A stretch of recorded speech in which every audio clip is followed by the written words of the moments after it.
आखिर संभावना सेठ और उनके इंटीरियर डिज़ाइनर जिन्होंने उनका पूरा घर डिज़ाइन किया है, उनके बीच चल क्या रहा है और ये कंट्रोवर्सी आखिर है क्या? चलिए शुरू से आपको बताते हैं आखिर ये मामला है क्या? संभावना एक रेंटेड हाउस में शिफ्ट हुई हैं जिसके इंटीरियर के लिए उन्होंने किसी को हायर किया था।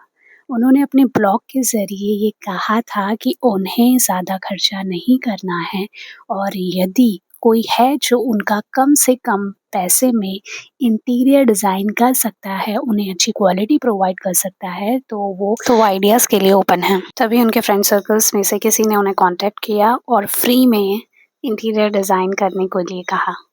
अब यहीं से शुरू हुआ एग्ज़ैक्ट कलेश।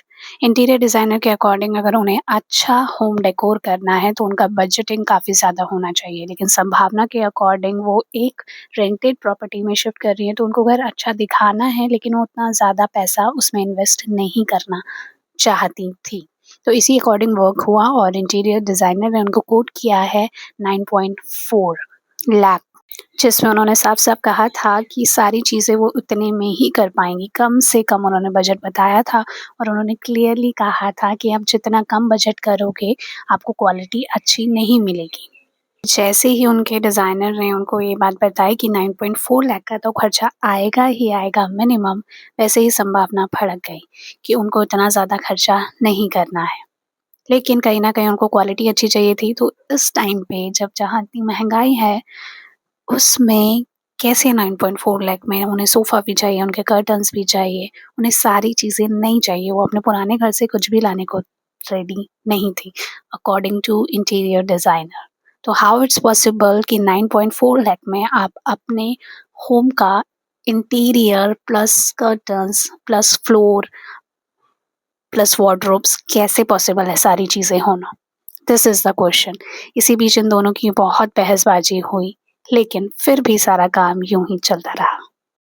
इवन अविनाश जो संभावना के हस्बैंड हैं, उनके साथ भी बातचीत हुई जिसमें अविनाश ये बोलते नज़र आए कि उनके पास पैसा है, वो ये कर देंगे, वो कर देंगे। उन्होंने रौब भी दिखाया पैसे का। ये सारी बातें इंटीरियर डिज़ाइनर ने अपने एक वीडियो में बताई हैं। संभावना जल्दी से जल्दी अपने रेंटेड हाउस में शिफ्ट होना चाहती थी क्योंकि जिस घर में वो रह रही थी, उस घर में उन्हें बहुत सारी चीज़ें नेगेटिव नज़र आ रही थी। इसलिए वो चाहती थी कि जैसे ही वो अपने रेंटेड हाउस में जाएँ, एक नए घर में जाएँ, तो उन्हें एक पॉज़िटिव एनर्जी मिले। लेकिन जैसे ही वो एंटर करती हैं अपने नए घर में, उन्हें और ज़्यादा नेगेटिविटी फ़ील करनी पड़ी। उनकी सारी चीज़ें खराब थी, ड्रॉर्स अच्छे से नहीं थे, सब कुछ खराब था। इवन वो वहाँ रह ही नहीं पा रही थी। इसी दौरान उन्होंने अपने ब्लॉग्स में भी ये सारी चीज़ें शेयर करी, जिससे उनके जो डिज़ाइनर इंटीरियर डिज़ाइनर हैं, उनको बहुत ज़्यादा नेगेटिव कमेंट्स मिले, उनको बहुत ज़्यादा हेट मिले। इसी वजह से उन्होंने उनके जो डिज़ाइनर हैं, उन्होंने एक वीडियो लॉन्च करी, जिसमें उन्होंने अपनी सारी बातें क्लियरली सामने रखी हैं कि सारी चीज़ें किस तरीके से हुई हैं और इतने बजट में जो भी काम किया गया है वो यही होगा। और हर वीक, हर वक़्त संभावना जब भी वो फ्री होती थी, तो वो अपना घर चेक करने ज़रूर आती थी। If she is not having any problem then तो अभी उन्हें सडनली ये सारी चीज़ें कैसे नज़र आ रही हैं? कैसे उन्हें वो ड्रॉर्स नज़र आ रहे हैं या सारी चीज़ें कैसे पॉसिबल है? उनका ये कहना भी था, जो भी चीज़ें वहाँ खराब हुई हैं लाइक शीशा अगर नीचे गिरा है तो उसका इंस्टेंट सॉल्यूशन भी इंटीरियर डिज़ाइनर ने दिया है। ये बात उन्होंने अपने ब्लॉग के ज़रिए नहीं कही है। इवन उन्हें डिफ़ेम करने की कोशिश की गई है, उनके वर्क को नेगेटिव बताया गया है। जबकि जो भी उनका इंटीरियर डिज़ाइन कर रहा था, उन्होंने ही सारी चीज़ें हैंडल करी थी। जब उन्होंने उनसे कहा था कि वो सिर्फ़ आपको बता सकते हैं कि आपको घर में कौन-सा चीज़ लगाना चाहिए, कौन-सा नहीं लगाना चाहिए, तो संभावना ने उनसे बात करी और उनको कहा कि मैं कहीं भी जाके कुछ भी नहीं करने वाली। अगर आप सारी चीज़ें हैंडल कर सकते हो, आप देख सकते हो कि किस कलर का कर्टन लगेगा, किस तरह का सनमाइका यूज़ होगा, तो आप सारी चीज़ें आप खुद ब खुद हैंडल कर लीजिए। और इतना फ्रीली हो के उनके डिज़ाइनर ने उनका काम किया। डिज़ाइनर के अकॉर्डिंग उन्होंने इसका कुछ भी चार्ज नहीं किया। उनके अकॉर्डिंग ये सब काम वो नहीं करते हैं। उन्होंने फिर भी सारी जगह जाकर अच्छी से अच्छी क्वालिटी उनको प्रोवाइड करने की कोशिश करी है उतने बजट में। इसके बाद भी संभावना और अविनाश जो उनके हस्बैंड हैं, उनका बिहेवियर उनके प्रति काफ़ी नेगेटिव रहा है। होल पॉइंट वाज़ कि दोनों ही अपनी जगह सही हैं। जहाँ संभावना एक रेंटेड प्रॉपर्टी में है तो उनको भी चाहिए कि वो कम से कम खर्चा करें, क्योंकि उसके बाद वो अपने फाइनल जो उनका घर बन रहा है उसमें वो शिफ्ट हो ही जाएँगी।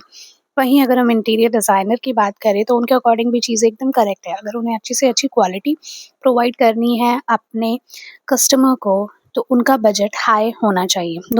आई थिंक संभावना ऑलरेडी बहुत सारी चीज़ों से डील कर रही हैं अपनी लाइफ में। अब उनकी लाइफ में अगेन सेम चीज़ आ गई है कि हाउ शी हैंडल एवरीथिंग, क्योंकि हर कोई उनको हेट दे रहा है। अगर हम संभावना की साइड से देखें तो उनको एक बजटिंग हाउस चाहिए था जिसमें उन्हें क्वालिटी भी थोड़ा-सा अच्छा मिले। जब वो फर्स्ट डे ही वहाँ गए हैं तभी से उनके घर की चीज़ें ख़राब होना शुरू हो गई। आई थिंक अगर हम भी उनकी जगह होते हैं तो रिएक्ट ऐसे ही करते। संभावना और अविनाश ने एक बहुत अच्छी चीज़ करी है कि उन्होंने कभी भी किसी का नाम लेके वीडियो में नहीं कहा है कि इन्होंने ऐसा काम नहीं किया, उन्होंने ऐसा काम नहीं किया। वहीं उनके इंटीरियर डिज़ाइनर जो भी थे, उन्होंने अपना पूरा लॉन्ग फॉर्मेट वीडियो निकाला है और हर एक बात को क्लियरली रखा है। हालाँकि जो उनके इंटीरियर डिज़ाइनर थे, उनके करियर के ऊपर भी बात आई है, तो कहीं न कहीं वो भी इस बात से थोड़ा-सा खफ़ा है और इसीलिए उन्होंने एक वीडियो भी बनाया है। लेट्स सी संभावना और अविनाश उस वीडियो का किस तरह से जवाब देते हैं।